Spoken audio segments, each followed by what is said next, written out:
ada dok, itu Mister Ji. Yang orang pabrikan ada bagian-bagiannya, bahan bakunya ada, bahan baku beli di mana itu rinci. BPOM itu sangat ketat, jangan salah. Seperti itu. Bahkan bahan baku expired itu nggak akan boleh dibuang begitu aja. Si pabrikan ini harus lapor ke BPOM. Ini barang yang expired nih, nanti keluar sertifikasi lagi. Jadi begitu ketat. Nah, cuma kan masyarakat umum kan dipikir, oh ini nih palsu nih. Nah, makanya dari DRL ini, dari kejadian ini memang harus ada orang yang membantu, yang benar-benar paham. Dari sisi Oke, manajemen, dari sisi marketing, dari sisi distribusi, Mr. Z. Itu oke. aja. Cuma kalau saya lihat dari persidangan, memang ini ngawur saksi-saksinya. Banyak nggak tahu, ini enggak. Terus bahan. Nah, jadi komalnya Mister Z ini bagus nih. Ya, harus Ya. diapresiasi oleh DRL, Mister Z. Saya juga semangat. Karena bidang saya seneng ini, Mister Z. Itu aja, Mister Hmm, Z. oke, oke, oke. Kita sapa dulu ada Dokter Janet, ada Jel-Jel, ada Bang Dep. Selamat malam. Selamat malam, Mister C. Wah, kalau mendengar suara ini saya itu bisa ter tersepona. Udah lama gak koma, Mister C. Iya, Bu Dokter. Ini baru kesempatan ini. Bang Dev, selamat malam Bang Malam, Dev. Bang Dev, Prof. Emran, Dokter Andreas. Salam Malam, kenal buat teman-teman yang saya belum kenal. Salam Oke, kenal. itu malam dok. ada Malam juga dok, Abah salam itu. kenal juga Ada dok. Abah Salam itu. kenal, Dok. Nah, Salam semua kenal tenaga semuanya. dokter yang luar biasa dan host Mister Z sangat luar biasa juga. Salam kenal juga dokter Janet. Salam Iya, kenal, Bang Dev. iya. Kenal juga Salam Bang kenal. Dev. Salam kenal Bang Dev. Salam kenal semuanya. Hai, Mama Hir. Oke, oke, oke. Saya tuh tertarik kalimat yang pernyataannya begini, Dokter Janet. Siap. Dari pengacaranya itu mengatakan begini. Di BAP ini, saudara mengatakan bahwa yang mendampingi saudara adalah mantan anak buah suami saya, begitu. Terus ditanya tuh sama pengacara, apakah Anda sampai saat ini masih suami istri? Aku nggak mau jawab itu, aku nggak mau jawab. Coba-coba, Dokter Janet mungkin dengar itu ya? Dengar, dengar. Ya, bagaimana pandangan? Aduh, bagaimana pandangan Anda, Dokter Janet? Masih ingat rasa dia, Mister C. I- ingat rasa, ingat rasa lupa bentuk. Lupa bentuk, ingat rasa dia, Mister C. Aduh, aduh, aduh. Mohon maaf ya teman-teman ya, ini kita bercanda dengan Dokter Janet ini. Ya memang ada keanehan. Mungkin Dokter Janet banyak hal yang diamati bagaimana keanehan persidangan. Nampaknya lupa bikin BAP-nya Dokter Janet. Ya mungkin ya kita nggak tahu ya kita itu urusan rumah tangga mereka ya gitu. Tapi kan kalau dari secara ini kayaknya kan memang sudah pisahkan ya udah bercerai ya gitu. Bahkan gugatan-gugatan si Samira ini kan cukup banyak begitu. Ya Hmm. cuman itu tadi lupa bentuk ingat rasa gitu. Aduh, aduh. Tapi tadi Dokter Andreas mengatakan bahwa itu kalau ditelusuri di Google ada kok tertulis di situ bahwa itu sudah pisah. Tuh ada, Tapi ada. mengapa? Tapi mengapa waktu memberikan keterangan itu suami saya bukan mantan suami saya, Dok? Tapi kan Nah boleh itu dia. masih Mr. Z, walaupun begitu kan masih bisa kawin Mr. Z. Walaupun secara tersurat ini ya, tersuratnya sudah ini ya. Kalau kawin kan boleh Mr. Z. Betul, betul, betul. Tolong ajari aku yang begitu-begitu agak aku agak awam tuh yang begitu-begitu, Dok. Itu Tolonglah. kan haham, Dokter Andreas, haham. Paham, Dr. Andreas. Oke, oke, oke. Kita serius kembali, Bang kawan-kawan. Kita Ji, serius kembali. bertanya sedikit Bang Ji. Bah, ya bah, silakan bah. Ya, nah sekarang kan yang di Oh, ada Abah ya. Ini Abah celoteh ya. Mohon maaf. Belum nyapa tadi. siap, Ah, Bu itu Dokter. Abah Cianjur. Oh, beda lagi. Ya, Beda, pokoknya ini abah-abahan Abah deh. asli. Ya, 138 17 2003. Kok dengan saksi ya belum ada cek lab semuanya, kok udah bisa nahan orang ya? Itu yang saya nggak paham gitu. Nah, Dari mana asal usulnya, klausulnya itu dari mana? Nah, mungkin Nah, Prof. Emran sama Mr. C bisa jawab deh. Nah gitu ya Bang J. Apalagi sanksinya kan nggak main-main di 435 itu. oke. Kalau runtutannya siapa yang memproduksi, siapa yang mengedarkan, siapa yang mempromosikan, ya kan? Ya, Nah ini kan harus detail dulu sebelum, jangan main tahan aja itu orang. iya. Itu pertanyaannya Bang Ji, terima kasih. Tolong dong langsung ke Prof. Emran aja. Ngono loh. Ya Prof. Ah, iya. Jadi memang apa namanya? Ini persidangan masih ini ya, masih jauh ya? Masih Masih jauh dan kita memang masih baru jauh, yang Prof.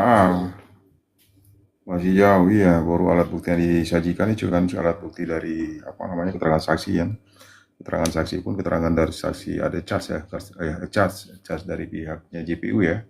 Jadi sebenarnya belum ada yang bisa kita elaborasi lebih jauh sebenarnya. Pertama, yang kedua sebenarnya dakwaan ini sendiri saya belum baca dakwaan itu. Jadi belum bisa saya komentarin terlalu panjang. Kira-kira apa yang mendasari apa namanya penyidik lalu kemudian melakukan penetapan tersangka. Cuman kalau penetapan tersangka itu kalau kita merefer ke pasal 90 itu berarti memang harus dengan minimal 2 alat bukti. Dua alat bukti apa ini? Apa yang kira-kira menjadi dasar penyidik untuk kemudian melakukan penetapan tersangka? Ya saya sendiri sebenarnya belum baca sih, belum lihat. Rencananya sih besok tuh baru saya pengen lihat, saya mau observasi dulu ya. Kira-kira gitu. Teman-teman ya, mau baca Dakwaannya aja berbagi ya sama Prof. Dakwaannya ya. Siap. Oke, Bah. Jadi Ini Prof. Emran tuh baru mau rencana baca dulu.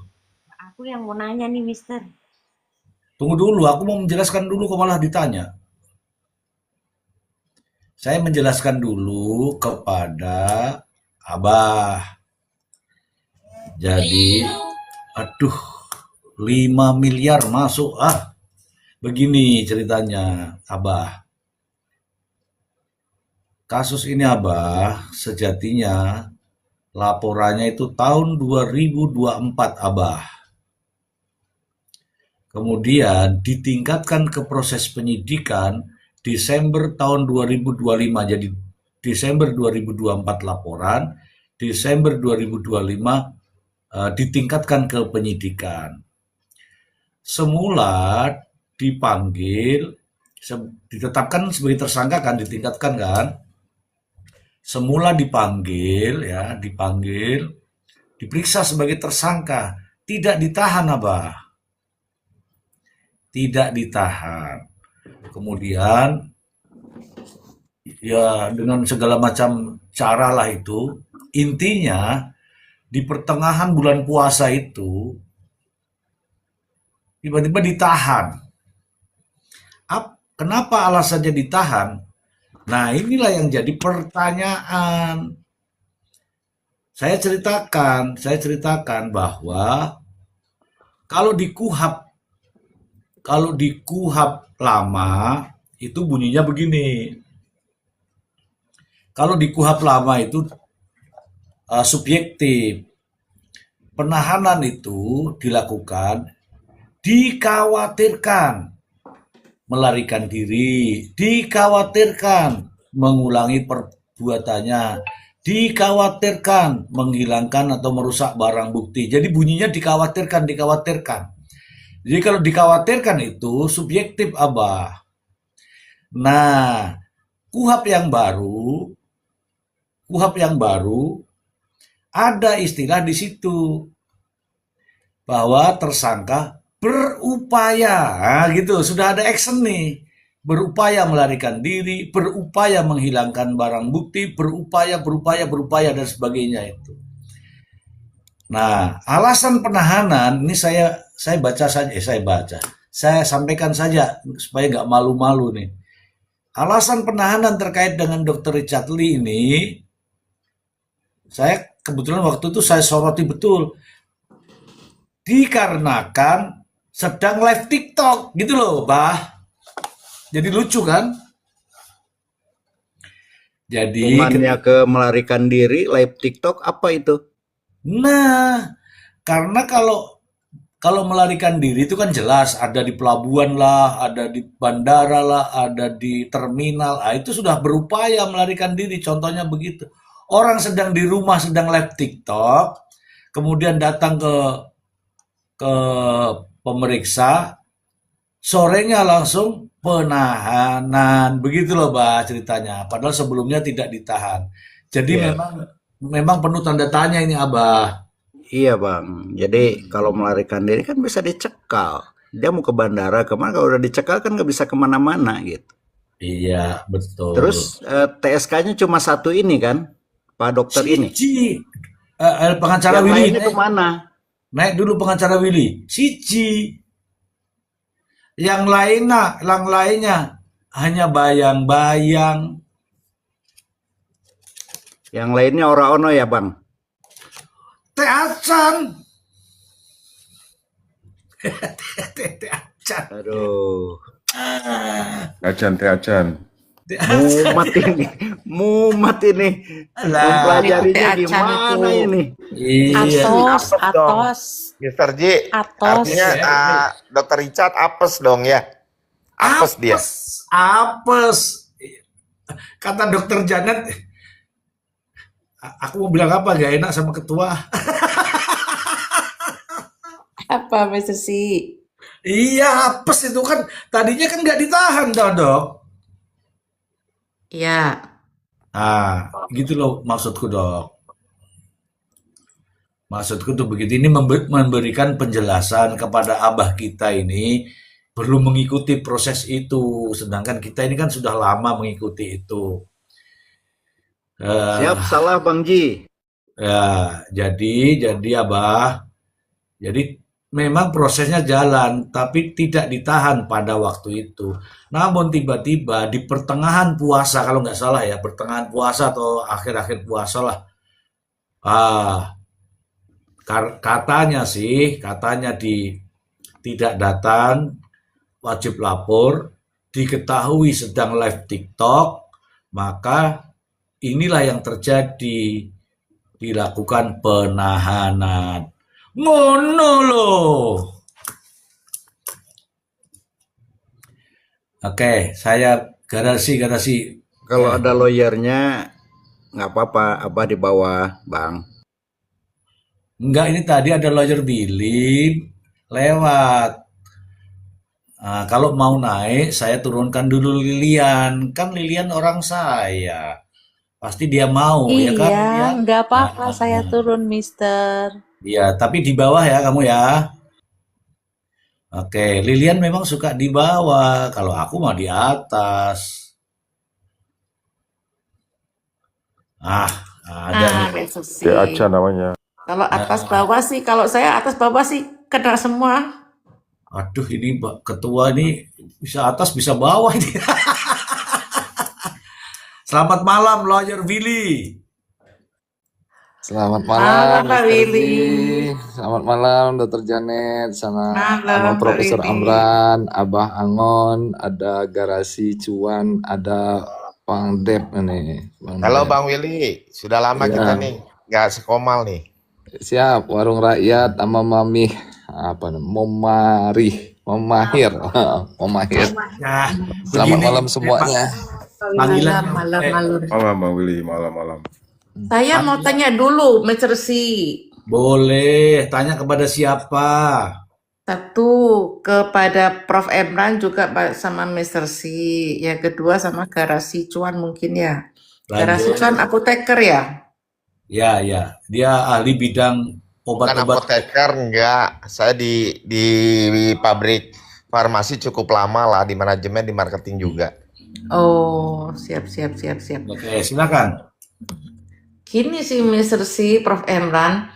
Ini kemarin tuh kalau saya dari persidangan, saya lihat itu kan dia, yang pertama dia itu mengatakan melihat, menyaksikan Dokter Reni mempromosikan bla bla bla, dikit-dikit Dokter Reni melihat, dia sering melihat Dokter Reni mempromosikan WT, Dokter Reni mempromosikan apa itu DNA salmon gitu. Tetapi yang dilaporkan kok Dokter Richard Lee. Nah itu bingung juga, kenapa kemarin tuh yang disebut-sebut Dokter Reni, tapi yang dilaporkan kok Dokter Richard. Itu yang pertama.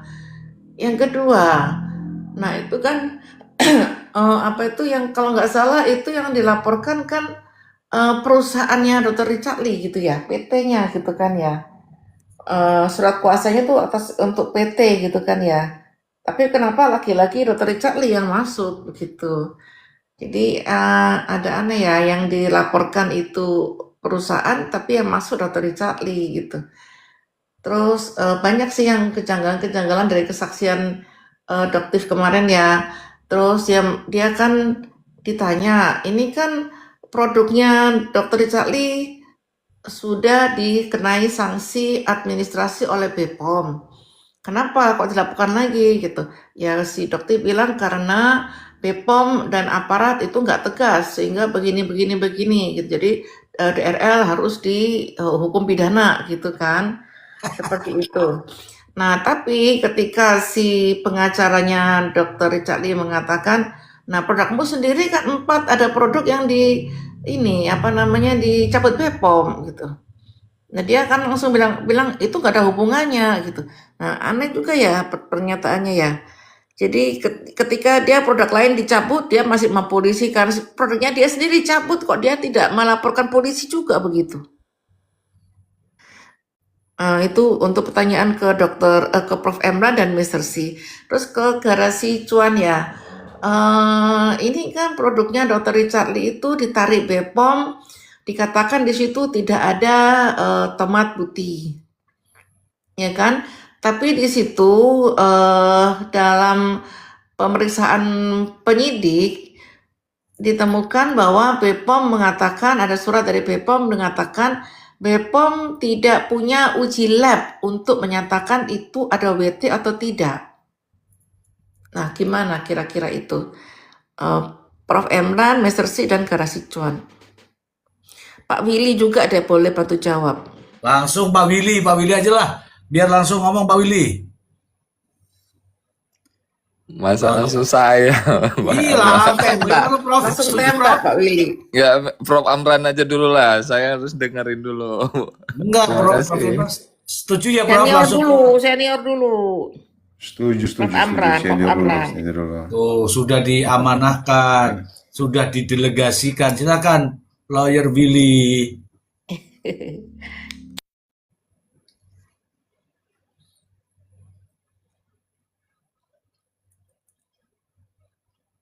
Senior dulu, Mr. Z. Ini ada Prof Amran, ada Garasi Cuan. Beliau dulu lah. Kalau Oke kita lah, kan udah Prof. sering. Oke. Prof, silakan Prof.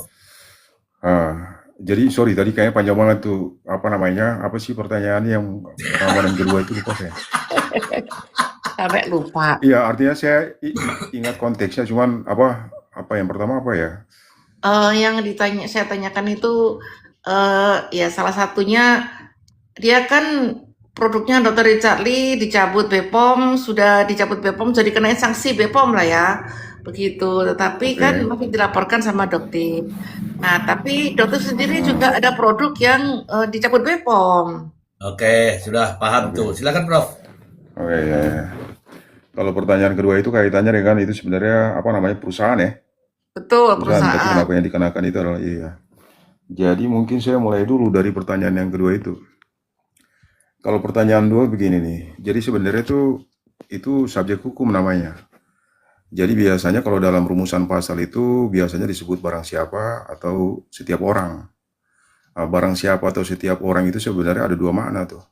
Satu, dia bersifat reh person, itu berarti badan hukum. Contohnya PT dan perusahaan, artinya kaitannya dengan tindak pidana korporasi. Yang kedua itu adalah naturally person. Naturally person berarti orang selaku pribadi. Cuman dalam konteks pertanggungjawabannya ada namanya vicarious liability. Vicarious liability, ada juga namanya street liability. Kalau street liability itu begini, dia langsung kepada personnya siapa. Tapi kalau dia vicarious liability itu kaitannya dengan tanggung jawab pidana terhadap yang dilakukan oleh korporasi. Jadi nanti tinggal dilihat aja siapa PIC-nya. PIC dalam korporasi itu. Itu yang kemudian dapat dimintakan pertanggungjawaban pidananya. Dalam kasus ini, dalam kasus ini, seandainya kalau misalkan perusahaan itu miliknya si A, berarti si A itulah yang artinya dapat dimintakan pertanggungjawaban pidana secara street liability tadi. Itu. Jadi sebenarnya itu sih nggak ada masalah ya, nggak ada masalah. Kalau kaitannya dengan korporasinya, ya paling dia diberikan sanksi administratif. Sanksi administratif itu kaitannya dengan pencabutan izin.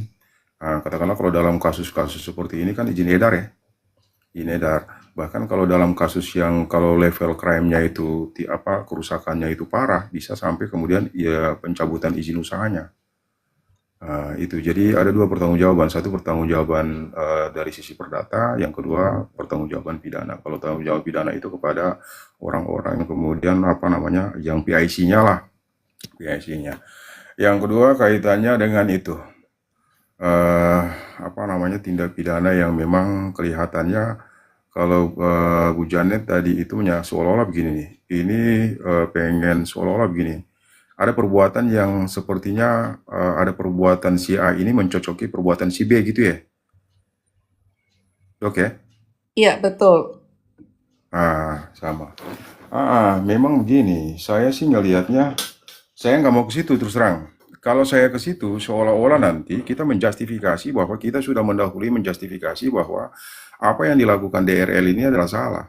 Dengan kita menyalahkan perbuatannya si Doktif, berarti ya kita mengakui bahwa apa yang dilakukan oleh DRL ini salah. Karena kan kita artinya kita gunakan pendekatan objektif bahwa apa yang dilakukan oleh Doktif itu adalah sama dengan yang dilakukan oleh DRL kan.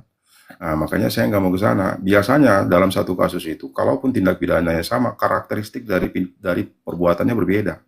Karakteristik itu yang kemudian menjadi satu kebenaran material yang harus digali di persidangan. Biasanya begitu. Kadang-kadang di situ kan ada hal-hal yang kemudian menghapus pidana dan sebagainya. Alasan pembenar, alasan pemaaf itu yang kemudian membuat satu perkara dengan perkara lain itu kendati pun sama, tapi karakteristiknya itu berbeda. Itu sih, Dok. Oke, siap. Oke. Terus terkait dengan apa tadi yang berikutnya? Kan ini begini, Prof. Begini, ntar dulu. Kalau kaitannya dengan perusahaan-perusahaan yang dilaporkan, justru di dalam pasalnya ini tidak perusahaan nih. Kalau pasalnya itu, pasal berapa tadi Bu Dr. Janet? 138 kan? Ya, Undang-undang nggak hafal. 435, Undang-undang Mister. 435 itu hukumannya. Oh iya 138 benar. Ya, 138 itu di sini bunyinya sediaan farmasi.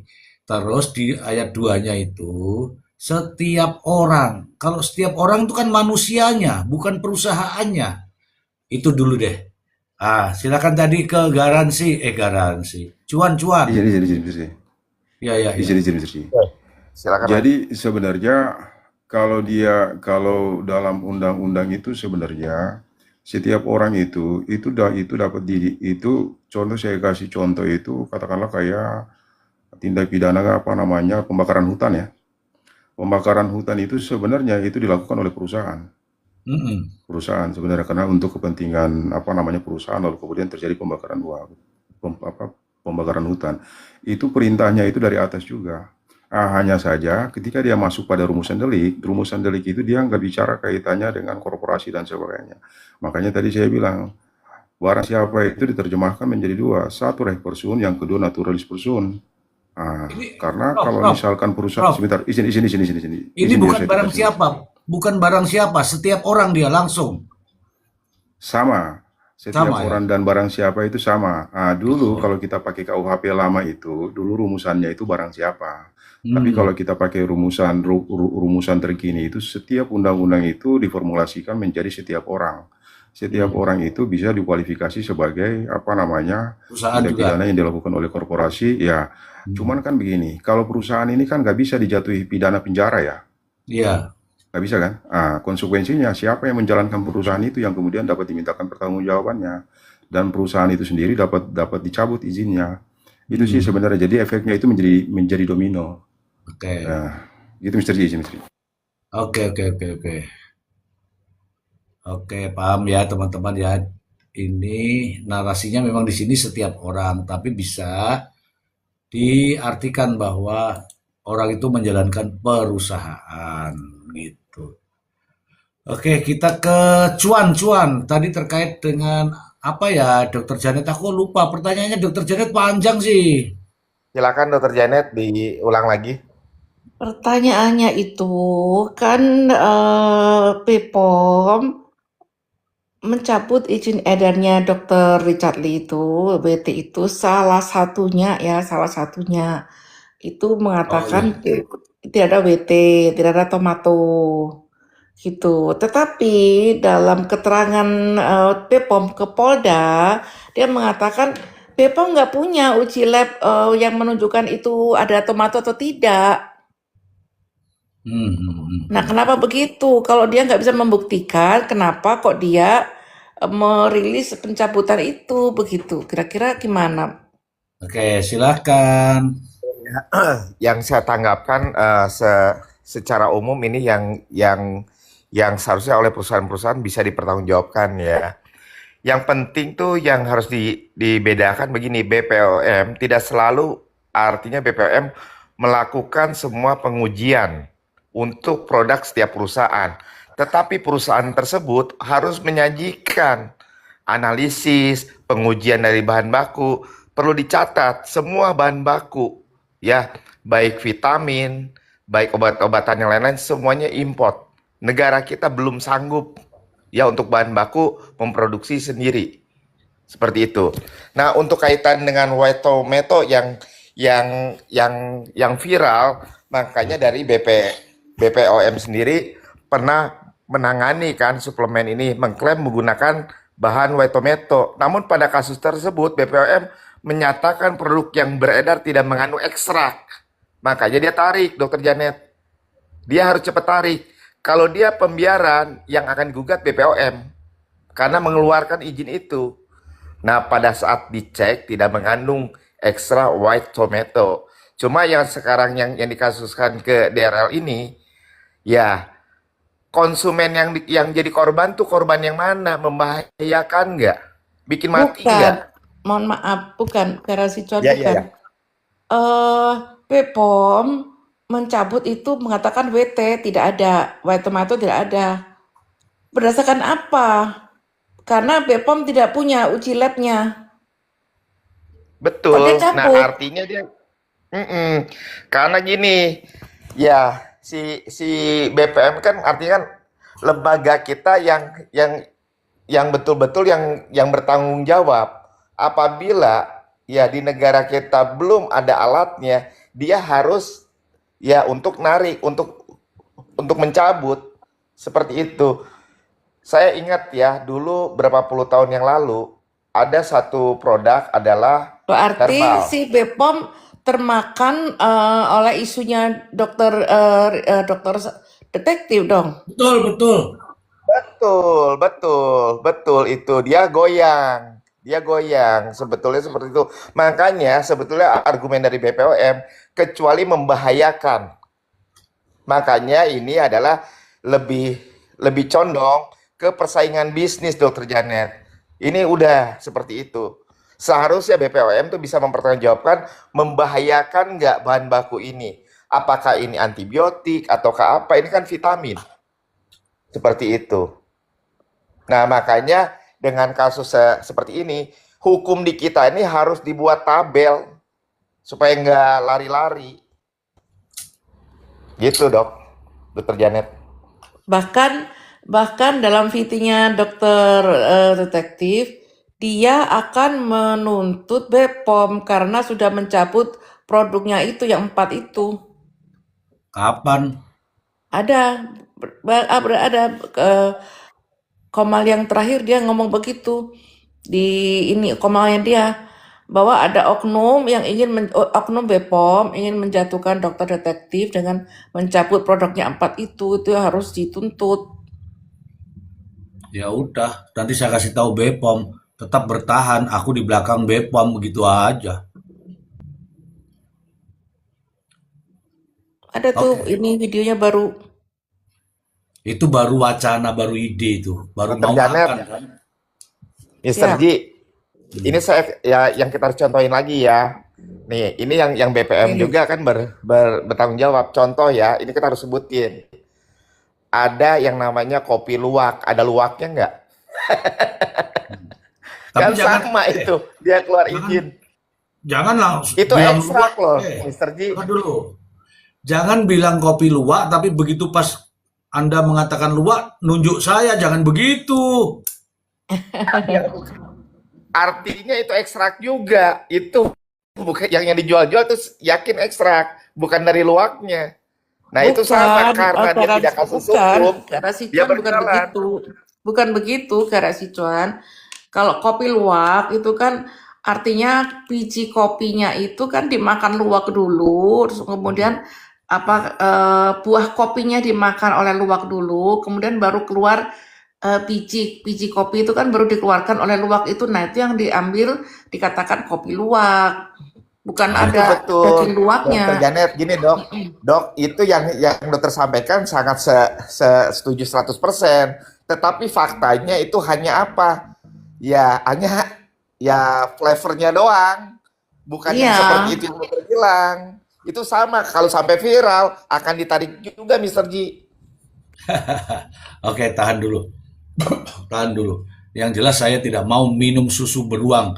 Sebab kalau saya minum susu beruang, saya pasti dicakar dah. Benar-benar. Oke. Jadi Siap, minum susu siap. apa, Mr. Ji? Minum susu. Ayo Pak Willy sekarang.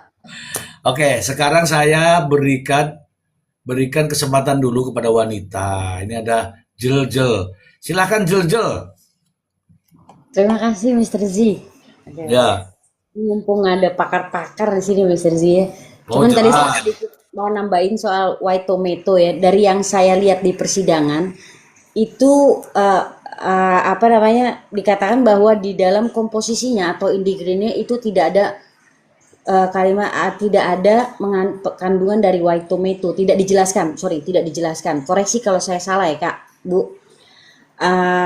Tetapi di dalam iklan yang juga ditayangkan di persidangan itu dikatakan oleh Dr. Richard Lee langsung bahwa ini mengandung white tomato, begitu demikian. Tapi yang mau jadi pertanyaan saya itu bukan di sini. Pertanyaan saya itu ada di dalam laporan LP. Ini menarik kayaknya sih kalau buat saya ya. Jadi saya mau tanya nih boleh sama Mr. Z, boleh Prof. Emran atau Bang Willy. Boleh nih. Jadi begini. Bang Willy. Ya, Bang Willy. Siap. Jadi begini, lucu ya sebenarnya Dokter Samira itu jadi saksi, tapi kok kelihatannya dia malah jadi terdakwa ya. Jadi sesi terdakwa ya kemarin itu ya. Jadi yang saya lihat begini, dalam pertanyaan Bang Faisal itu, dia bertanya apakah saksi mengetahui siapa di dalam BAP-nya Dokter Samira itu ada pertanyaan. Apakah Anda mengetahui siapa pemilik Gerabah Shop dan nomor teleponnya? Di dalam BAP jawabannya itu adalah jelas dikatakan bahwa itu adalah Dr. Richard, ya, Dr. Richard. Tetapi ketika di persidangan Dr. Samira itu mengatakan bahwa tidak tahu.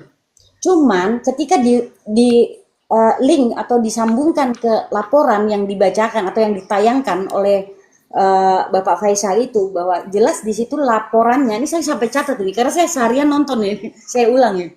Dia bilang bahwa di dalam surat laporan korban melakukan pembelian produk di aplikasi Shopee dengan nama Gerabah Shop yang diiklankan oleh Dr. Richard Lee. Jadi rasanya pertanyaan itu dia jawab nggak tahu itu nggak mungkin ya, walaupun dengan alibinya. Nah, pertanyaan saya di sini, pemilik daripada Gerabah Shop ini, kalau di dalam laporan ini kan dikatakan itu di dalam BAP dikatakan itu Richard Lee ya, Dr. Richard Lee. Tetapi di dalam dakwaan itu dikatakan pemiliknya adalah Arman.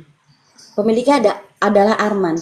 Nah, apa yang terjadi jika laporan dengan dakwaan berbeda dan akhirnya laporan ditujukan kepada Dr. Richard Lee selaku orang yang mengiklankan Gerabah Shop, lalu kemudian dikatakan bahwa pemiliknya adalah Gerabah Shop di BAP, sementara faktanya itu ada di dakwaan adalah pemiliknya adalah Bapak Arman. Jadi apakah ini akan menggugurkan? Demikian pertanyaan saya. Langsung lawyer Billy, langsung tak gedein. Luar biasa, luar biasa. Terima kasih pada Mr. Z, Dr. Janet atas pertanyaannya dan para senior-senior, begitupun juga masyarakat Indonesia yang menonton live kita malam hari ini, mudah-mudahan ada manfaatnya. Nah, akan tetapi saya ingin juga memulai, saya juga tidak mau masuk terlalu dalam lagi karena di sini kan sudah ada lawyer-lawyernya daripada DRL ya. Nah, akan tetapi dulu itu saya sempat juga ketemu dengan beliau-beliau yang memang pada ranah komal ini. Adapun beberapa poin, yang pertama tadi dari disampaikan sama Dr. Janet bahwasanya terkait dengan ada barangnya Doktip pun juga yang ditarik sama pihak BPOM. Yang kedua terkait dengan Wetometo, dan yang ketiga terkait dengan perusahaannya kalau nggak salah. Nah, adapun yang memang saya tarik dulu lagi ke bawah, karena kalau mengacu kepada Undang-Undang Kesehatan ini kan sudah saya sampaikan dari awal seksi ya, di dalam pasal 435-nya 138 Undang-Undang Kesehatan, dan mengacu juga yang memang dilaporkan pasal 62 ayat 1, 8 ayat 1, 9 ayat 1 terkait dengan Undang-Undang Nomor 8 tahun 1999. Nah, yang dimana seksinya perkara seperti ini pun juga ya mohon maaf semua pihak pun juga harus hati-hati, institusi, lembaga pun juga harus hati-hati, karena jangan sampai salah penafsiran, salah pun juga penyebutan yang ada multi tafsir. Nah, karena kita harus fokus dulu terkait dengan permasalahan duduk perkaranya yang dilaporkan. Adapun kalau memang dulu itu sempat juga ketemu sama DRL, sebetulnya banyak hal yang memang harus dilakukan karena proses hukum kan sudah jadi tersangka. Adapun ya saya nggak mau secara signifikan ya, mohon maaf sekali karena nanti itu saya juga sudah banyak direm sama tim-tim lembaga LBH. Nah, jadi dari awal kan kitanya harus juga mempersiapkan sebetulnya kepada DRL langkah apa saja yang harus dilakukan sebelum nanti P21 atau ke SPDP, atau kan dia memang tidak ditahan, tapi kan harus ada pihak-pihak yang memang disilaturahmikan. Nah, makanya kemarin itu sempat juga saya sampaikan waktu pas saat dulu itu tambah tim. Nah, karena banyak pihak-pihak ini yang harus terlibat kepada kasus ini. Nah, tetapi ya kembali lagi kepada ini ya, yang dimana saya nggak bisa menyebutkan signifikan pihak-pihaknya ya, mohon maaf sekali. Nah, tinggal nanti kejelian daripada pihaknya pengacaranya DRL.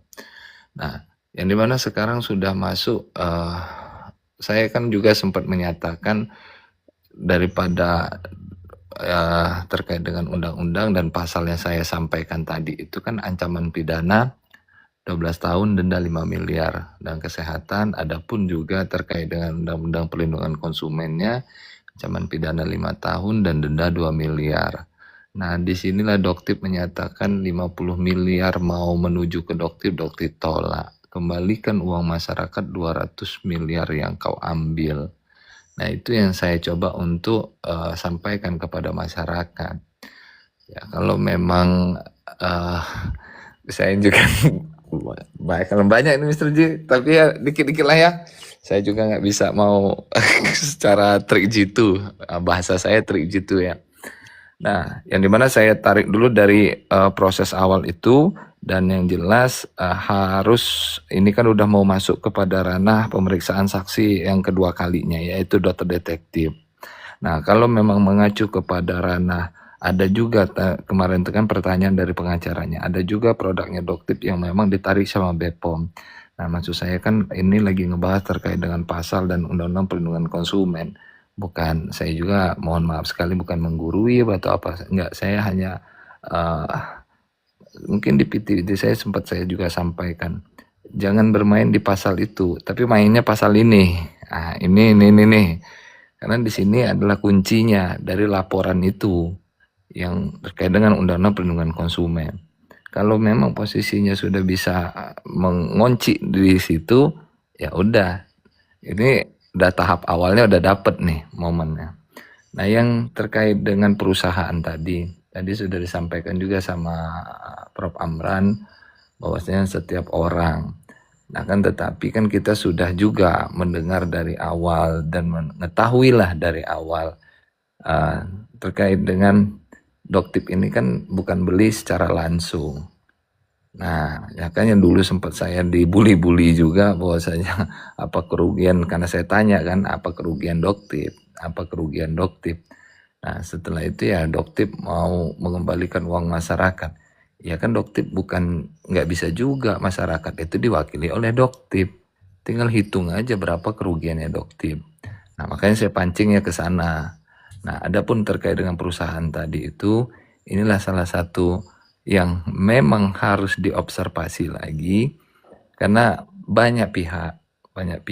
Nah, apalagi nanti setelah keterangannya Doktip yang kedua ini sebetulnya strateginya sudah harus disusun dari jauh-jauh hari. Nah, yang dimana pasti akan dibahas terkait dengan white tomato atau kandungan white tomato yang ada di dalamnya. Tadi sudah sampaikan juga terkait dengan yaitu yang sempat dulu sama Dr. Janet sarung gajah duduk lah, supemi telur lah kita sempat sampaikan. Ya memang ada telurnya atau apa, ada gajahnya. Nah, tapi secara tidak langsung ini pun juga harus ada tim khusus yang bergerak di luar untuk coba menemui instansi-instansi ataukah badan-badan tertentu ini untuk bisa menyelamatkan barang itu, produk itu. Nah, cuman saya tidak bisa menyebutkan secara signifikan. Mungkin itu dulu penjelasan dari saya. Terima kasih Mr. Ci semuanya. Baik. Ini ya Jelita. Jadi untuk pertanyaannya karena itu substansi perkara itu tidak langsung dijawab ya. Tapi Anda sebagai pemerhati pasti sudah paham apa yang dikatakan hurufnya A, tapi begitu ditanya ulang jadi hurufnya B. Tapi supaya untuk tidak mengobati, supaya tidak kecewa ya,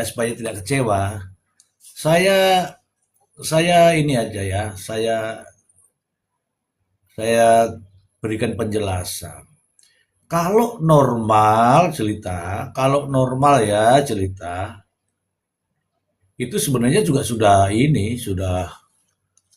melenceng. Kalau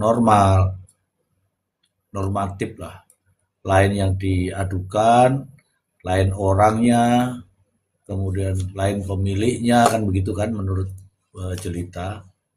Kalau saya ya sudah selesai sudah ini. Langsung nih kalau saya hakimnya ya saya sudah punya kesimpulan. Kesimpulannya apa? Bahwa ini laporan ini mengada-ngada. Begitu Jelita, itu kalau saya. Mungkin teman-teman yang lain mau menambahkan, Abah, mungkin ada pandangan Abah. Biar Jelita nggak nangis, Abah. Ini bahaya kalau nangis, Bah. Ya Bang, tadi udah dijelaskan. Ini nyimaknya kan baru kemarin sama malam ini. Lagi diperdalam dulu, lanjutkan dulu dengan yang lain. Baik, baik Abah. Ini tolong Jelita kalau nangis, silakan nangis langsung ke Abah ya. Saya sudah berikan ke Abah. Aku nggak bisa tidur, Mr. Z. Gampang, nanti saya nina bobo. Oke, Ya, ada pertanyaan? jadi menambahkan sedikit juga Boleh.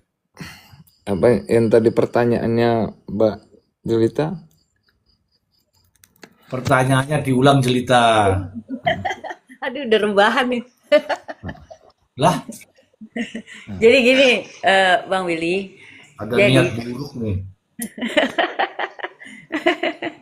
jadi pertanyaan saya tuh gini, kan berkaitan dengan pertanyaan dari Pak Faisal kepada Dokter Samira bahwa di dalam BAP itu ada pertanyaan kepada Dokter Samira, siapa pemilik Gerabah Shop?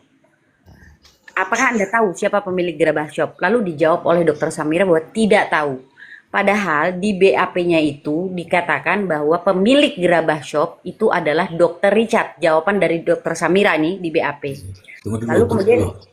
Tunggu dulu, kan ada jawaban dulu. Bohong begitu kan? iya itu saya nggak enak nyebutnya itu, Mister. Epic soalnya. Dia jawab ternyata kan di BAP itu, tapi dia kan mengatakan kepada hakim setelah dikonfirmasi oleh hakim bahwa persepsi saya itu yang ditanyakan adalah produk, padahal pertanyaan jelas siapa pemilik Gerabah Shop. Lalu disambungkanlah dengan LP laporan yang ditampilkan di layar bahwa laporannya itu adalah salah satunya nih kalau nggak salah nih ya, soalnya yang langsung ditujukan ke sini.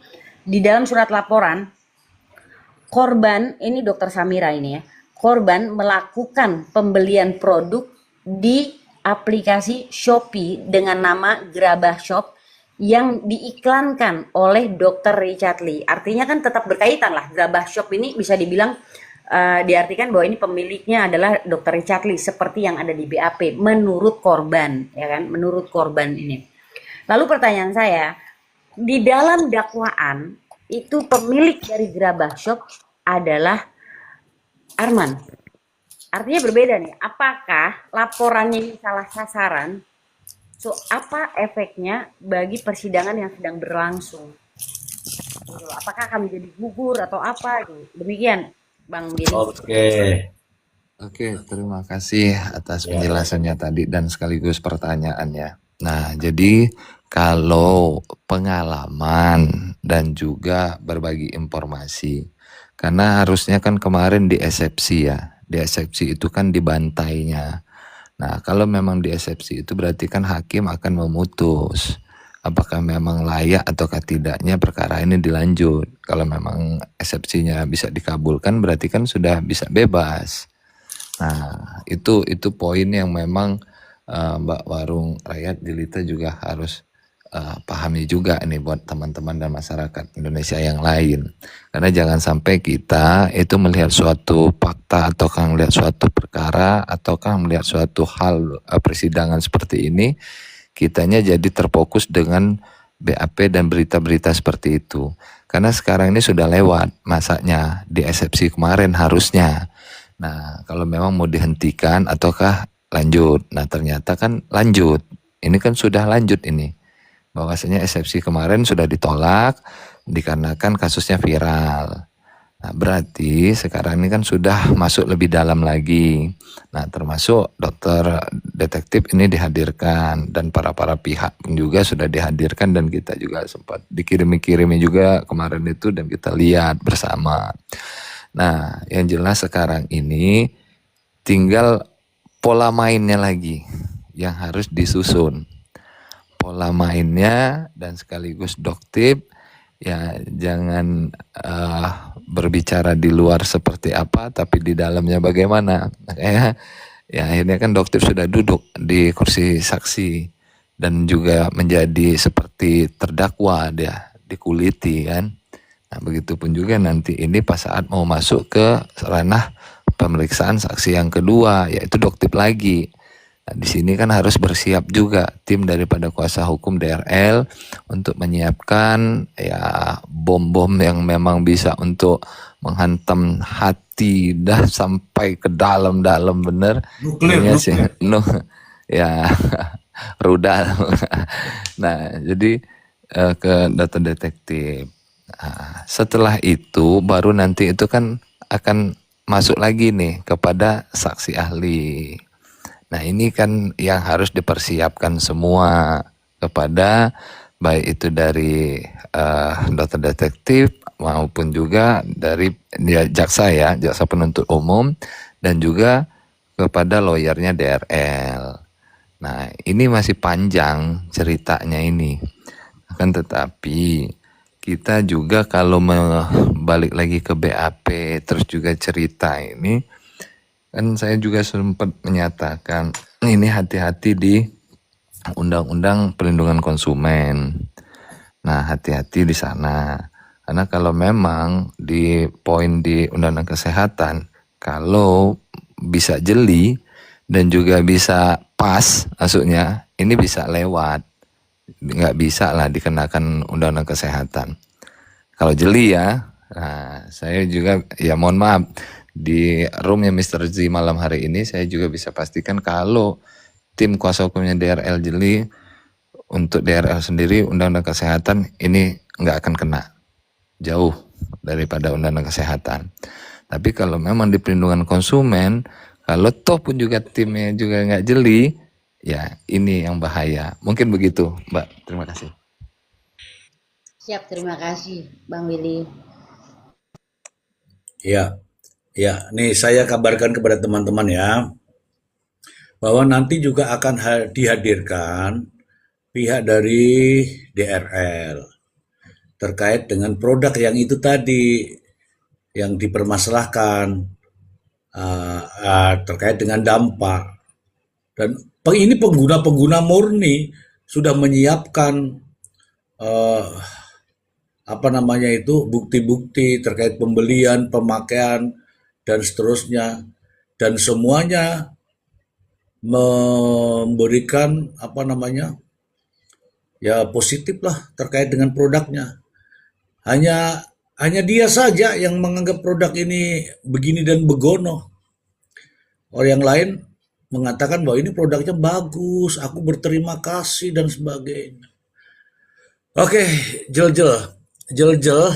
jangan tidur ya, Jel ya, jangan tidur ya. Saya mau tanya Mr. C. Enggak, ini kita kasih kesempatan dulu ini satu Oke, siap. Ini kita hormati wanita yang ada di bawah nih, di pojok sendirian sedang melamun nih. Jangan sampai dia ingin bertanya. Silakan Moma. Oh, halo, assalamualaikum Bapak. Waalaikumsalam. Selamat malam, Pro Emran. Ya. Dokter Janet, apa kabar? Aduh, lama tak bersua kayak kita ya, Dok. Kabar baik, Mama Hil. Sehat, Dok. Malam Alhamdulillah sehat. Pak Jelita, Pak Lawyer Willy, dan Kak Lilianora. Aku sih sebenarnya udah ini banget ya. Udah bener-bener ngadi-ngadi banget nih dokter satu nih, dokter bertopeng ini. Kalau aku memang udah dari awal udah berpikir ini tuh memang udah pesan bisnis lah menurut aku. Karena memang ngadi-ngadi banget laporannya itu loh. Korban tidak ada, ya kan, memakai bukan. Belinya juga tidak di tempat yang resmi gitu loh. Dan aku juga heran sih Bapak, kenapa bisa P21 ya Bapak? Apakah ada keteledoran dari JPU, penyidik, atau gimana ya Bapak? Itu aja sih pertanyaan saya, singkat aja. Terima kasih Bapak. Oke. Ya kalau masalah P21 kan tergantung bagaimana memahir. Kan memahir di Serang, Banten. Dekat-dekat sana. Jangan-jangan memahir telepon jaksanya. Udahlah P21 aja. Oke, bercanda ya. Karena kenapa di P21 jaksa mengatakan menurut kami lengkap, makanya kami P21. P21 itu artinya berkas perkara dinyatakan lengkap. Nah, lengkapnya seperti apa? Ya inilah sedang diuji Tadi lawyer Willy mengatakan kalau para pengacara-pengacara ini jeli ya otomatis otomatis apa ya, otomatis bisa gugur. Saya hanya berpesan kepada para pengacara-pengacara di mana saja Anda berada, termasuk ini pengacaranya yang di belakang saya ini. Jadi ketika sudah ada dakwaan seperti ini, maka unsur-unsur dakwaannya yang dilawan. Ketika unsur-unsur dakwaannya dilawan dan bisa dipatahkan, maka pada akhirnya tidak terbukti. Kalau mampu mematahkan. Seperti tadi, konsumen. Apa itu konsumen? Apakah Anda konsumen? Oh, ternyata tidak konsumen. Yang mulia mohon izin, ternyata yang bersangkutan bukanlah konsumen. Deng, mati sudah satu. Ya, yang mulia, ini kan di sini ada tulisannya memproduksi, mengedarkan terkait dengan mutu dan sebagainya. Yang mulia, ini kalau unsur-unsur semua itu bisa dibuktikan, pada akhirnya dakwaannya patah, ya sudah. Yang mulia mohon izin yang mulia, sebagaimana dimaksud dalam pasal 139, ternyata 1, 2, 3 patah semua. Begitu, itu cara saya. Ketika dakwaan, unsur dakwahnya dipatahkan. Tapi kalau yang dibahas lain, ya dakwaan akan jalan terus ini. Begitulah kira-kira. Oke, silakan Dr. Janet. Iya, siap. Makasih, Mr. C. Kali ini saya mau bertanya sama warung ini seperti warung Jelita. Warung cerita mungkin juga Mama Mahir mungkin ya terkait saksi rasa terdakwa. Siap. Begitu kan? Ya, saksi rasa terdakwa ini saya mau tanya. Ya, ini kan saksi rasa terdakwa. Ini ya sebagai seorang saksi, dia kan dalam komalnya dia, dalam vitinya dia mengatakan dia ini tentara Allah. Kenapa dia merasa terintimidasi? Itu kira-kira gimana Mama Mahir sama warung cerita? Ntar dulu, jangan dijawab dulu. Jangan dijawab dulu. Kata Bunda Korla, ya Allah, ya Allah, ya Allah. Gitu. Oke, silakan Jelita. Kenapa tentara Allah bisa merasa terintimidasi kan begitu? Kira-kira kenapa itu? Ya kalau saya lihat sih overclaim. Aduh. Dari saya sih cuma itu Bu, overclaim. Lanjut Bu. Ya. Overclaim Bu. Nggak bisa begitu. Cuman jawab overclaim nggak bisa. Jadi kalau tentara Allah itu hatinya harus bersih, mulutnya tidak boleh menye-menye, harus bersih. Kemudian suka menolong, jangan suka memenjarakan orang, dikit-dikit lapor, dikit-dikit somasi, dikit-dikit serang pribadi. Bagaimana bisa dikatakan tentara Allah kalau orang pembahasannya skincare, tiba-tiba ke sunat, tiba-tiba ke mualaf, tiba-tiba ke pajak, itu bukan tentara Allah itu. Gitu coba seperti itu, katakan seperti itu. Saya sih nggak payang-payang, Mister. Kalau buat saya ya, seorang Muslim, Allah itu tidak perlu tentara, Mister. Dia maha kuasa. Buat apa lagi dia butuh tentara? Itu dari saya, Mister. Demikian. Tuh, Ceramah Bu Warung. Dr. Janet sudah ada jawaban dari Jelita. Jelita ini meninggalkan ranjangnya hanya untuk menjawab loh ini. Siap. Mama Mahir mungkin. Iya. Pokoknya kalau tentara Allah itu bukan jauh banget, tidak jauh banget. Aduh, mulutnya aja suka julid dan bully kayak tidak jauh dari kata tentara Allah. Menurut aku. Itu aja sih. Oh, bukan tentara Allah ya, Dajjal ya. Nah, itu lebih tepat itu lebih tepat itu. Oke, kita sapa dulu ini. Sudah puas ya, Bu Dr. Janet jawabannya? Ya, Mr. C. Ya, puas. Overclaim ya, overclaim. Karena Allah tidak membutuhkan tentara-tentara. Apalagi kalau tentara yang julid. harus dimusnahkan. Ah, ini ada yang baru datang ini. Lama sekali kamu baru datang, kau nggak pernah WA saya, kau nggak pernah DM saya. Kemana aja kamu? Kedok?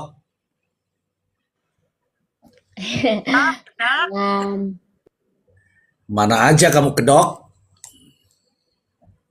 Ayo silakan disapa tuh. Iya, selamat malam. Tadi Dokter Janet nge-share live di DM ya, Dok. Baru aku cek, baru aku join.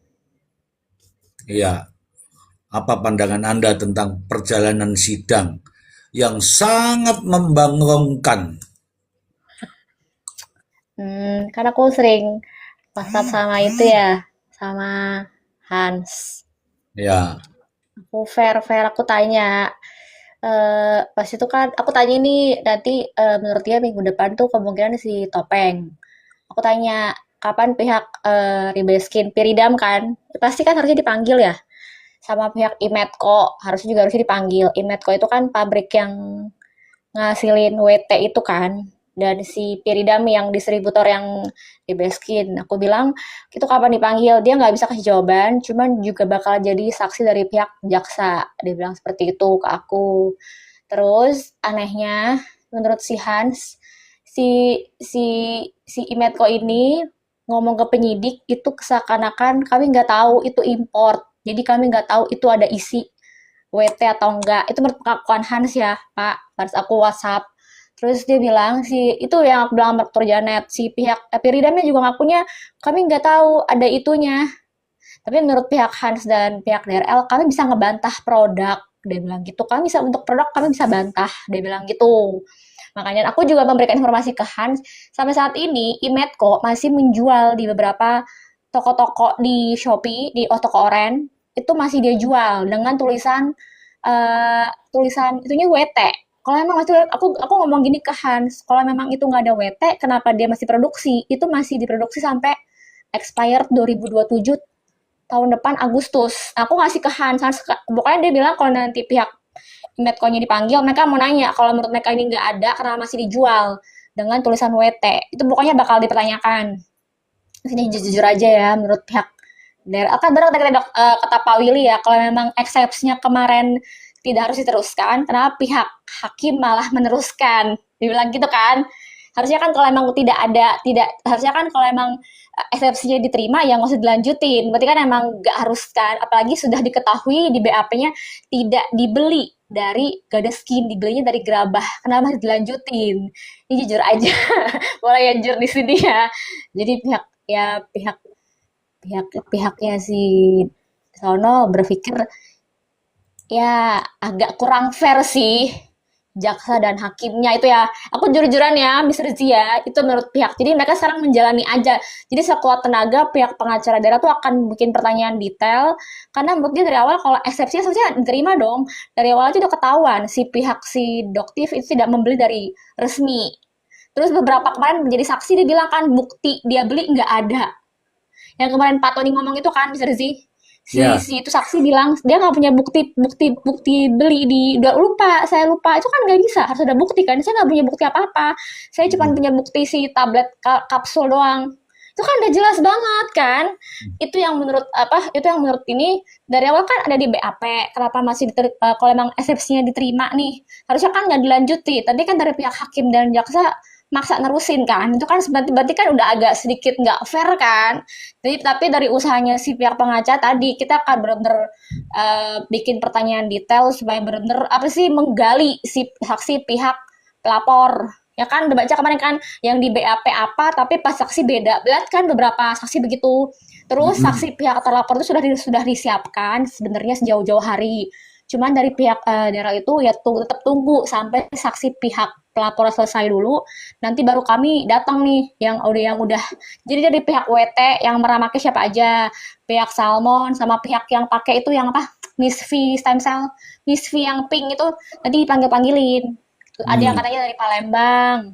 Begitu sih aku dapat info. Kalau aku daftar yang WT, cuman aku bilang sama dokter ini kalau nanti udah saksinya 4 atau 5, ya udah kalau emang aku nggak diperluin nggak apa-apa kalau nggak jadi, aku bilang gitu. Cuman aku udah daftar juga saksi buat WT. Kalau teman aku yang TKW Hong Kong sebenarnya dia pengen didak saksi DNA Salmon, cuman dia udah balik ke Hong Kong jadi nggak bisa jadi saksi. Gitu aja sih infonya.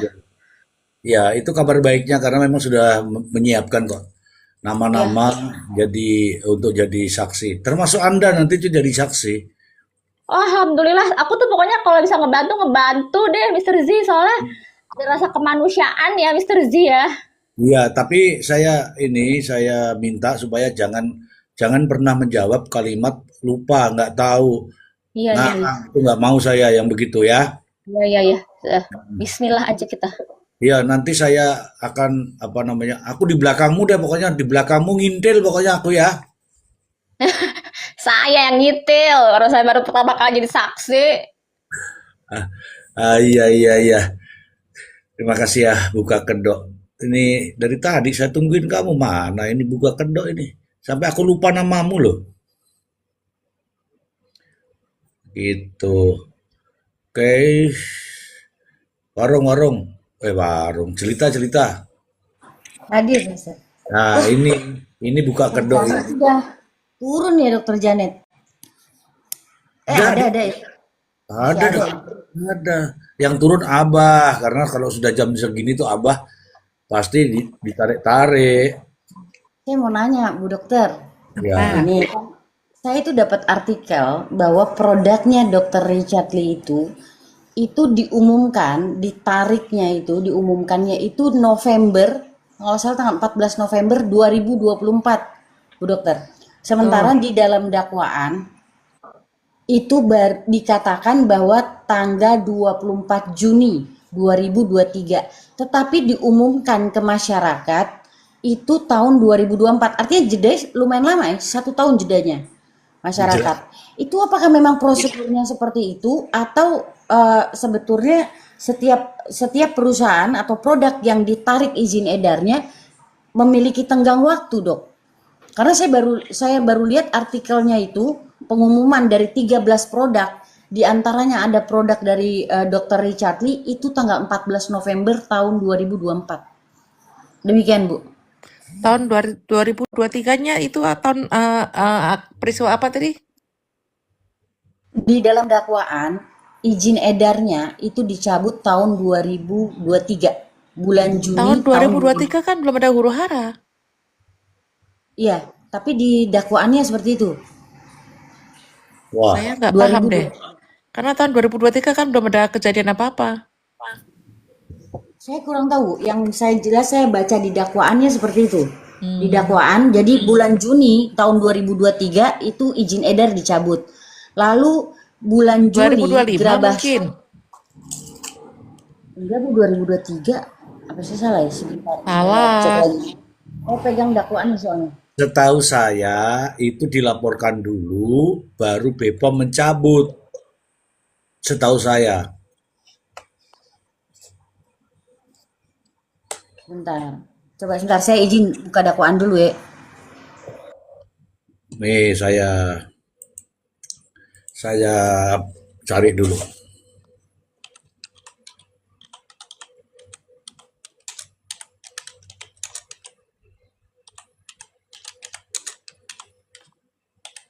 Bagus kalau dakwaannya yang salah itu. Enak Masih dibantahnya. salah, 2023 belum ada apa-apa. Nah,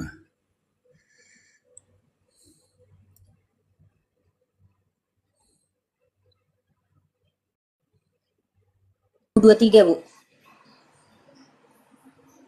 dakwaannya 2023 begitu? 2023 Juni dicabut. 2023 Juli Muhammad Arman beli. Lalu 2023 Oktober Muhammad Arman beli untuk yang kedua kalinya. Lalu 2024 Dr. Samira beli melalui tokonya Muhammad Arman.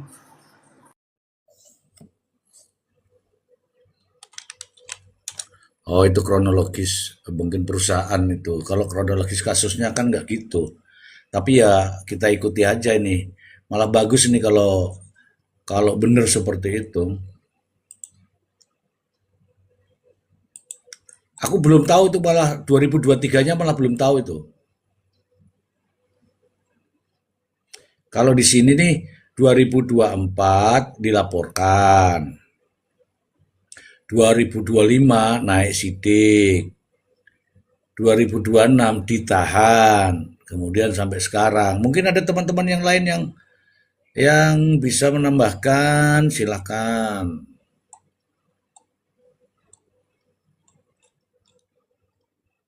Loh, Dokter Janet terima telepon dari Sultan. Baca ini baru dapat dakwaan ini. Ya, Baru dapat silakan. dakwaan lagi baca-baca. Kalau saya nggak salah, jadi barang itu memang dibelinya 2023, tapi tidak digunakan. Nah, yang dimana diambil lah sama yang itu peng itu, berarti sudah 1 tahun Peng-peng. dulu dipegang, setelah itu baru dibeli sama peng, begitu. Oh, Jadi 2023 itu si Peng-Peng itu si Gerabah Shop itu beli produknya di RL mungkin karena boomingnya jadi dia selaku apa namanya afiliator atau apa begitu ya dia membeli mungkin lagi diskon apa dia dibeli begitu. Tahun 2024 baru dibeli sama si Peng-Peng begitu. Itu yang DNA Salmon.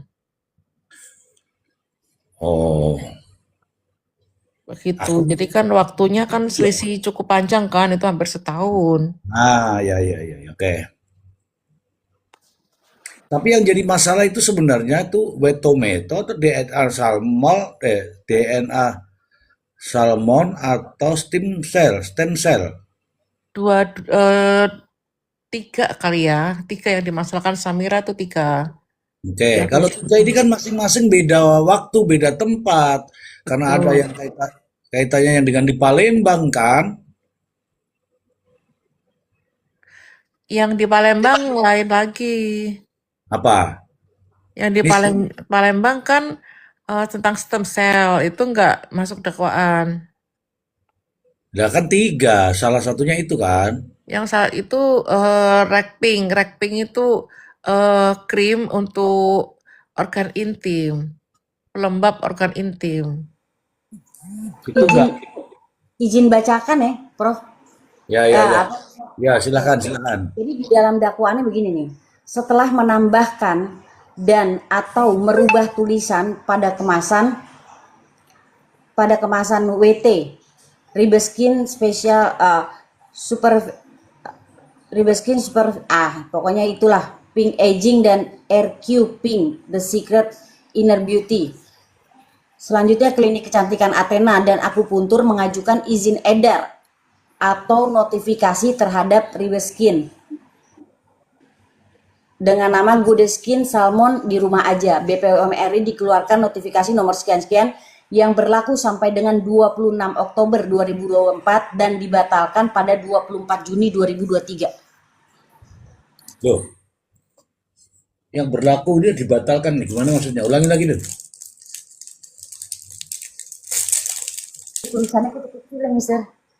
Setelah menambahkan dan atau merubah tulisan pada kemasan WT, Ribeskin Superficial Pink Aging dan RQ Pink The Secret of Inner Beauty and Health. Selanjutnya, klinik kecantikan Athena dan akupuntur mengajukan izin edar atau notifikasi terhadap Ribeskin dengan nama Good Skin DNA Salmon di rumah aja ke BPOM RI dan dikeluarkan notifikasi nomor NA sekian-sekian yang berlaku sampai dengan 26 Oktober 2024 dan dibatalkan pada 24 Juni 2023. Lalu bulan Juli 2023 dibeli oleh Gerabah Shop dan ada pengulangan pembelian atau repeat order pada Oktober 2023. Tetapi pengumuman yang ada di artikel-artikel itu diumumkannya bulan November 2024. Saya lagi cari nih. Tadi saya soalnya baca sampai ke situ sih. Oke. Paham itu Dokter Janet itu. Oke, ya, ya, ya. Udah itu tuh. Tuh skip aja dulu. Hah? Nanti baru dibahas lebih lanjut. Soalnya panjang itu, Mr. Z. Iya. Itu adalah masuk ke substansinya itu kelihatannya. Sementara sidangnya kan masih ongoing ya. Iya. Nah, alat-alat buktinya juga kan baru alat bukti keterangan saksi ini. Iya. Jadi ya kalau saya sih bukan apa-apa. Memang karena begini. Itu kemarin tuh rilis BPOM itu kemarin sempat kita diskusikan juga ya, Dok ya. Iya. Ya, ya. Ya kan? Yang ada beberapa 13 atau berapa yang kita sempat diskusikan itu sebenarnya. Cuman kalau saya begini loh, memang begini, saya ngelihat perkara ini memang terus terang agak aneh juga. Karena kalau kita baca rangkaian peristiwanya kan memang ada keterlibatan beberapa pihak kalau harus masuk pada dakwaan ya. Jadi pasal 20 itu menjadi sangat penting, sangat penting. Makanya saya mungkin kembali ke tadi penjelasannya Bang Willy, sepertinya saya setuju bahwa dakwaan ini mestinya di awal itu sudah dilakukan perlawanan yang konsekuensinya itu harus menggunakan pasal 75, Mr. G. Mr. G. Mana? Artinya dakwaan ini nggak cermat. Konsekuensi dari dakwaan nggak cermat itu memang dia kemudian menyalahi syarat formil dan syarat material dalam pasal 75 itu. Karena kaitannya dengan kejelasan, kelengkapan, dan kecermatan dakwaan. Konsekuensi dari itu semua, dakwaan itu harus dinyatakan null and void, dakwaan batal demi hukum, lalu kemudian nanti diperbaharui lagi dakwaan itu, digugur di awal. Cuman dalam case seperti ini, kadang-kadang dalil-dalil seperti itu sudah menyentuh pokok perkara. Karena dia sudah menyentuh pokok perkara, konsekuensinya hakim harus menggunakan pasal 206 KUHP. Artinya dia menunda putusan perlawanan itu. Putusan selah itu harus ditunda. Artinya nanti akan diputuskan bersamaan dengan putusan akhir perkara, layaknya untuk kemudian ditindaklanjuti untuk kemudian diputus kaitannya dengan pokok perkaranya. Cuman kita kembali lagi kan bahwa memang ada PH di sana. Bagaimana mereka memformulasikan perlawanan kemarin ya kami juga nggak tahu ya. Kita juga nggak tahu. Karena memang Bang Billy setuju saya. Karena kalau kita gunakan frasa perbuatan itu kan memproduksi, mengedarkan, dan menjual. Kalau dia memproduksi, berarti kan dia kembali ke pabriknya. Itu ya, Dok ya? Dok ya, pabrik ya? Berarti dia memproduksi. Lalu kira-kira yang mengedarkan ini siapa? Yang ketiga itu yang menjual. Riberskin ini sebenarnya, pihak Riberskin ini juga harus ditarik ke dalam dakwaan ini. Karena kalau nggak ditarik, berarti dakwaan dianggap nggak cermat. Karena itu kan perbuatan-perbuatan material yang harus dibuktikan. Harusnya begitu. Makanya saya di awal-awal ketika kita ketemu dengan DRL itu kan kita diskusikan dulu kan. Harusnya kalau misalkan memang ada penetapan tersangka, ada beberapa pihak harus ditarik. Karena itu merupakan satu rangkaian peristiwa yang saling bertalian. Konsekuensinya memang tidak ada pengecualian dalam pasal, dalam kedua undang-undang itu masalahnya. Jadi ke semua orang itu harusnya ditarik para pihak itu. Mr. G. Jadi sebenarnya dia sama. Dia mirip-mirip dengan case-nya Pak Oman sebelumnya. Kaitannya dengan dia cacat formalitas. Cacat formil. Ya. Saya bilang cacat formil itu dia berkaitan dengan apa? Syarat materialnya. Dakwaan harus lengkap, jelas, dan cermat. Iya. Ini kan gak cermat nih. Terjadi kontradiktif antara keterangan yang disajikan di BAP dan apa yang tertuang di dakwaan. Iya. Iya kan? Iya. Itu harusnya kan harusnya antara BAP dan dakwaan itu dia bertalian. Konsekuensi dari bertalian itu maka ketika saksi itu memberikan keterangannya pada tahap penyidikan, dia dimintakan konfirmasi ketika dia dihadirkan sebagai saksi di persidangan. Betul. Untuk menguji integritas dari dakwaan itu sendiri. Iya. Jadi kalau misalkan ada yang kurang dari dakwaan itu, maka dakwaan itu harus dinyatakan null and void, need on verklar, dakwaan mengandung cacat formalitas, maka memang itu harus dilakukan diproses kembali. Dalam konteks seperti itu, Mr. G, kemarin kita diskusi panjang kaitannya dengan pasal 75 itu ya, Mr. G. Ayat 2, tapi dalam case yang lain kan, sebenarnya dia mirip-mirip nih, Mr. G. Makanya tadi yang disampaikan sama Bang Willy itu saya setuju bahwa kalau misalkan nih hakim itu nggak boleh buru-buru untuk kemudian memutus salah sampai pada putusan salah, harus ditunda sama dia. Nah, putusan salah itu akan diputus bersamaan dengan putusan akhir. Iya kan? Nah, contoh dalam kasus Pak Oman kemarin begitu. Kalau gini hakimnya kelabakan, Mr. G. Kalau Ya. misalkan katakanlah nih, dakwaan itu rupanya ketika ketika diperiksa, ternyata rupanya dakwaan itu cacat. Nah, terdakwa kan jadi blunder kan? Pada akhirnya dia diputus nih. Nah, itu makanya hakim ini sebenarnya harus berhati-hati juga. Dia nggak boleh terburu-buru untuk sampai pada putusan selah. Harus dia menunda dulu pada putusan selah itu dengan menggunakan dasar 206 KUHP itu sebenarnya. Itu satu. Yang kedua begini, sama sebenarnya bisa juga diterapkan kaitannya dengan keterangan doktif itu, dokpeng ya. Keterangan dokpeng itu juga sebenarnya kita bisa persamakan dengan keterangannya si Priyo dalam case yang berbeda. Iya. Terjadi inkonsistensi antara terjadi inkonsistensi antara apa yang disampaikan pada tahap penyidikan dan apa yang disampaikan di depan persidangan. Iya. Hakim dalam menilai keterangan saksi kan harus memperhatikan beberapa hal tuh. Satu di antaranya itu adalah apa? Konsistensi hakim saksi ketika memberikan keterangan sebelum dan pada saat di persidangan. Konsekuensi ketika saksi itu memberikan keterangan palsu di bawah sumpah, maka bisa dia dikenakan dengan pasal 291.